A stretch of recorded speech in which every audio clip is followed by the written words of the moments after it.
अगला क्वेश्चन है आपके सामने, arrange each set of compound in order of increasing boiling points. सबसे पहला है ब्रोमोमीथेन, ब्रोमोफॉर्म, क्लोरोमीथेन, डाइक्लोरोमीथेन। तो आपको पहले से ही पता होगा जैसे जैसे मॉलिक्यूलर मासेस बढ़ता जाता है जो बॉइलिंग पॉइंट है वो इंक्रीज होता जाता है। तो सबसे पहले मैं इनके स्ट्रक्चर बनाता हूं, तो आप बताना इसमें से कि किसका बॉइलिंग पॉइंट ज्यादा होगा या किसका मॉलिक्यूलर मास ज्यादा होगा। Bromomethane, this is the bromomethane. Bromoform, bromoform होता है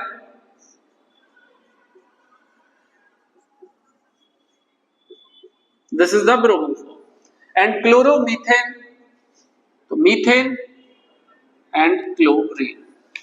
इसके बाद है डाइक्लोरोमीथेन।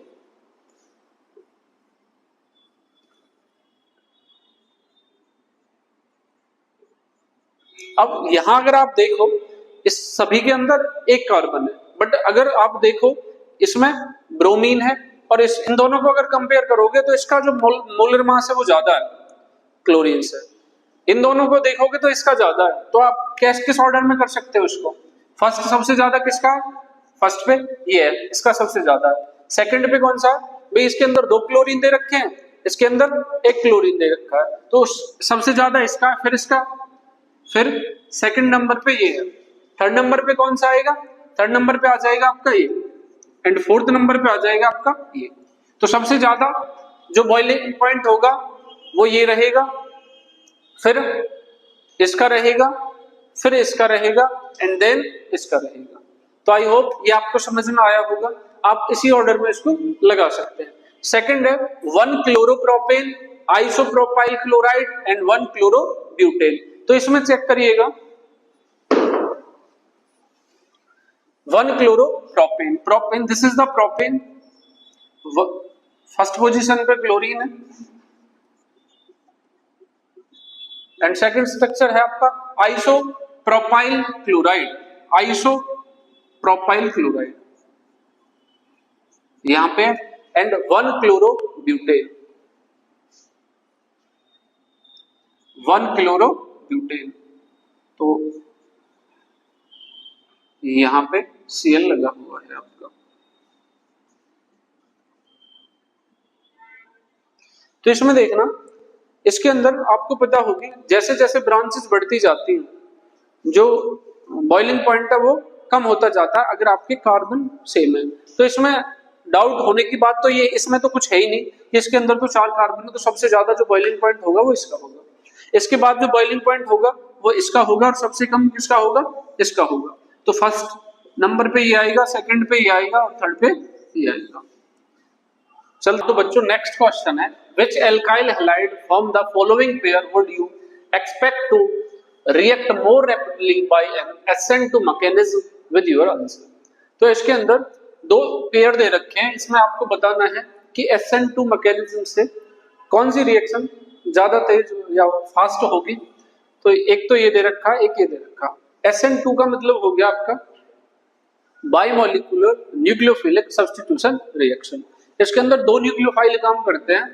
तो आपको इसमें ये चेक करना है कि जो रिएक्टिविटी ऑर्डर होता है SN2 का होता है वो होता है 1 डिग्री में सबसे ज्यादा, उससे कम 2 डिग्री, और सबसे कम होता है आपका 3 डिग्री। अगर बहुत ज्यादा बल्कि ग्रुप लगे हुए हैं तो जो साइड से जो न्यूक्लियोफाइल है वो अटैक नहीं कर पाएगा। तो इन दोनों में ये 3 डिग्री एल्काइल हैलाइड है आपका, और ये आपका 1 डिग्री एल्काइल हैलाइड है। तो इन दोनों में से जो फास्ट रिएक्शन होगी SN2 की वो इसमें होगी। नेक्स्ट पेयर है आपका, ये भी आपका 1 डिग्री एल्काइल हैलाइड है, ये भी आपका 1 डिग्री एल्काइल हैलाइड है। तो इन दोनों में आपको ये चेक करना है कि बल्कि ग्रुप ज्यादा है एल्काइल हेलोजन के पास में ज्यादा बल्कि ग्रुप कौन कौन लगे हुए हैं। भाई यहाँ पे ये ग्रुप लगा हुआ है, इसके ज्यादा नजदीक है, ये थोड़ा दूर है। तो जो न्यूक्लियोफिलिक अटैक होगा वो इसमें ज्यादा तेजी से होगा इसके कंपेयर में। तो सेकंड में जो SN2 रिएक्शन होगी वो इसके अंदर ज्यादा होगी इसके कंपेयर में। नेक्स्ट क्वेश्चन आपके सामने, in the following pair of halogen compound which compound undergo faster SN1 reaction. तो इनमें से पेयर दे रखे हैं, इनमें से कौन सा फास्टर शो करेगा, फास्टर रिएक्शन शो करेगा SN1 की। तो आपको पहले से पता है SN1 का मतलब हो गया यूनिमोलिकुलर न्यूक्लियोफिलिक सब्स्टिट्यूशन रिएक्शन। इसके अंदर पहले कार्बोकैटायन फॉर्म होगा, देन आके हेलोजन अटैच होगा, वो हेलोजन रिमूव होगा यहाँ से, तब रिएक्शन अकर करेगी।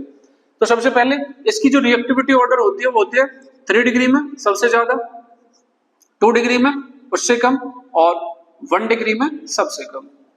तो यहाँ पे आप ऑर्डर देखोगे तो 3 डिग्री के अंदर सबसे ज्यादा रिएक्टिव होती है ये।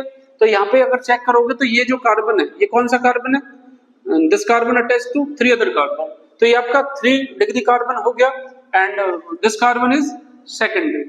तो इसके हिसाब से आप बता पाओगे कि इसके अंदर कौन सा ज्यादा रिएक्टिव होगा, कौन सा ज्यादा SN1 की रिएक्शन शो करेगा, तो ये ज्यादा आपका करेगा।